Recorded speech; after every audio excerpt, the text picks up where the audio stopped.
Okay, so it's been a lot of talk going on today. I mean, everybody has seen the news that we lost our economy lost another 5.2 million jobs, and that means that there are another 5.2 million American families who are impacted by this horrible time that we're going through. That means that in one month, 22 million Americans are now struggling to trying to figure out what am I going to do. I mean, last week I did a video talking about 16.8 million. This week I'm talking about 22 million that have lost their jobs. And it's just boggles the mind that as a result of what we're seeing, the some of the actions that some people are taking and some of the things that some people are recommending.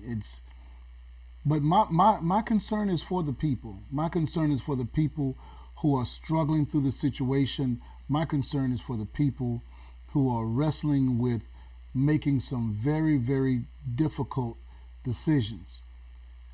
Not everybody is in a situation to where they have a nest egg because they either haven't prepared well or life just presented itself in such a way to them that they just don't have it. Whatever the reason, whatever the reason is, then we're now in a situation just where we were what almost 12 years ago, where we could see the nation fall into a deep recession and see rampant foreclosures. And it really just angers me to see things like, let me show you this. Let me show you this. So, because of this, as a part of the this relief package that was passed in Congress to give stimulus checks and everything, a lot of the creditors, mortgage companies, auto loan companies, these different creditors, they're providing what's called forbearances. A forbearance says that you can skip making some of your payments for a certain period of time until you get back on your feet. And the number of mortgage forbearances requests have grew by 1,200% in the first week of March. And then in the next week of the second week of March, it grew by another 1,800%, almost 1,900%. The total number of loans in forbearance grew from 0.25% all the way up to 2.66%. That's a large number. Now, Elliot, what are you saying? What does that mean? What that means is that the mortgage companies and some of these lenders, look at this paragraph right here. I want you guys to go to USA Today and read it for yourself. Look at this. Lenders might offer you the ability to postpone 90 days of your mortgage payment through a forbearance agreement. But that debt, understand now, that debt is not forgiven and the interest does keep building.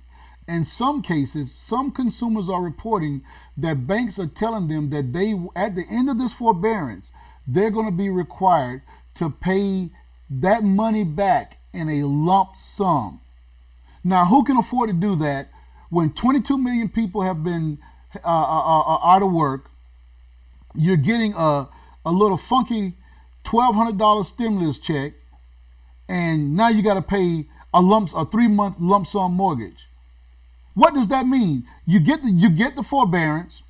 You live in your house for 3 months, and you're not paying on your mortgage. You get that little stanky behind stimulus check that you're going to get one time, and what are you going to do? You're going to go out and buy yourself some Yeezys or whatever. Some of you, but others of you will be responsible. You take care of your bills and you take care of your household. But I'm telling you, I'm saying this to be a warning to some of you. Don't be fooled. Don't be fooled into thinking that you're getting something for nothing. This is setting up again for the rich to get richer if you are not aware. What am I saying here? Pay your bills. If you are in a position to do that, don't get that forbearance. You continue to pay your mortgage. You continue to pay your car. If you are able, do it. Do it. Do it. Because you don't want to be in a situation to where you get the stimulus, you spend that. You get the forbearance and you don't pay your mortgage, and at the end of 3 months, At the end of 3 months, if you haven't paid your mortgage in 3 months, you're already in foreclosure zone.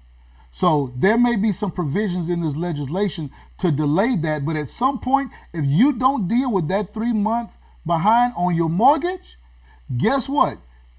Pretty soon you will be getting some foreclosure letters coming to your household. You probably have already lost some loved ones due to this virus. You probably have lost your job that you've been at for a long time. You don't want to risk losing your house as well. So by any means necessary, figure out a way to continue to pay your mortgage and continue to pay on your bills. I would much rather be sitting here. I'd much rather pay my bills so that I like my credit score being nice. I like having a nice credit score. Because I like being able to, if I need to go get something on credit, I like knowing that I can go and do what I need to do for my family.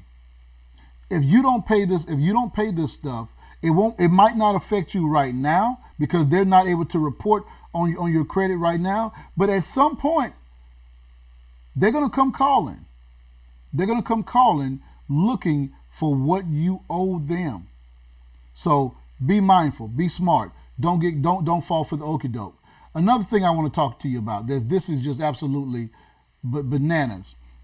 So everybody's in a hurry to let's open up the government back because we've lost 22 million jobs. Let's open up the government to get these people back to work. Slow down, people, slow down. We still don't have antibody testing. We still don't have a rapid test so that we can get a test and get a result of the test very, very quickly. We don't know what we don't know. There's just too much uncertainty for us to rush back out here into opening, everybody just getting back to business as usual. Studies suggest that if we do that the next spike could be worse than this round, and we're already at what, 30,000 lives lost in this thing already? That's crazy. 600,000 infected. This is craziness to try to open this up. Now, this TV show, Dr. Oz. I used to like Dr. Oz, but Dr. Oz is talking about, he looked at some study that he saw. He was on Fox News and he was talking to Sean Hannity, talking about, well, we need to open up our schools and get our kids back because they're saying that it's only, even if we open up our schools, it's only going to add about another 2 to 4% to the mortality rate. That's thousands of people's lives. There's thousands of souls that's going to die that's in that 2 to 4%. What are you even talking about? Slow down. Slow down and let's be prayerful. Let's stop being so in such a hurry to rush to get back to all the greed and avarice that we had. We went through, we were in a period where we were making, as a country, so much money. We're making so many bad decisions that we're forgetting about the people. The Bible says in Matthew chapter 6, verse 19, it begins, "Do not lay up for yourselves treasures on earth where moth and rust destroy and where thieves break in and steal. But lay up for yourselves treasures in heaven where neither moth nor rust destroys and where thieves do not break in and steal." Watch this. "For where your treasure is, there your heart is also." Where your treasure is, there your heart is also.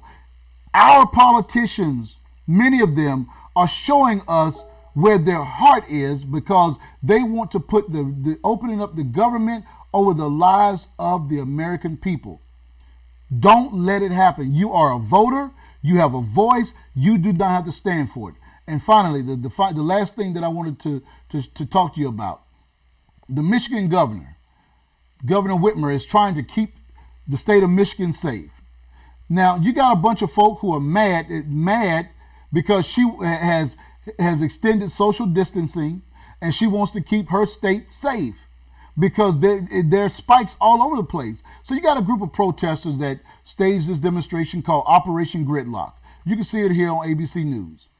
And so many of them flooded the Capitol, blocking streets, and then some of them even had the nerve that there are some of these militia members, the Michigan Liberty Militia. got out in masks and carrying semi-automatic weapons to protest. What are the weapons for? Listen, I'm a law-abiding citizen. I'm a gun owner. I like guns. I love to shoot. I have guns, and I'm going to continue to do that. But what is this about? What is this foolishness? What is this foolishness? Why are we even doing this? What are we even doing? Why is this even happening? What is really going on? Listen, if you don't agree with this foolishness, it's time for you to make your voice heard. Because for far too long in this country, of ours, we have been told and we've been forced to believe that only a certain party, only a certain person, only certain people were the voice of maturity and authority in this country. And so usually that voice was an older white man. That was the voice of civility and maturity and discretion and all these things. The voice, the face of patriotism, the voice of patriotism. But what's patriotic about this foolishness? What is patriotic about this foolishness that you see here? What is patriotic about trying to open up the government before we have testing in place so that more families can be ripped apart when their child is having to be buried by the mother, or the child has to bury the mother or the father? What is patriotic about that? I think nothing. I think nothing is patriotic about that. And if you feel the same way, you need to say something, because if silence is consent at a moment like this. Your silence is consent at a moment like this.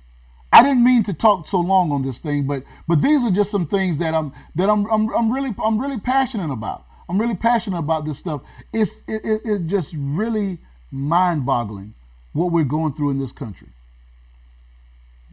You don't have to be a conservative or a Republican to have a point of view, and don't let anyone make you think that just because you are not a Republican, just because you're not a conservative, that your view doesn't count and it doesn't matter.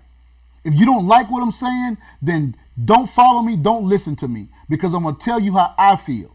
My mama told me a long time ago that if you don't stand for something, you'll fall for anything. And I've never been a go along to get along kind of person, ever. And I never will be. And neither should you be.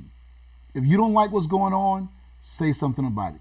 Call your congressman, call your senators, and let them know, I know that we're struggling, that we've lost a lot of jobs, but I want my children to be safe.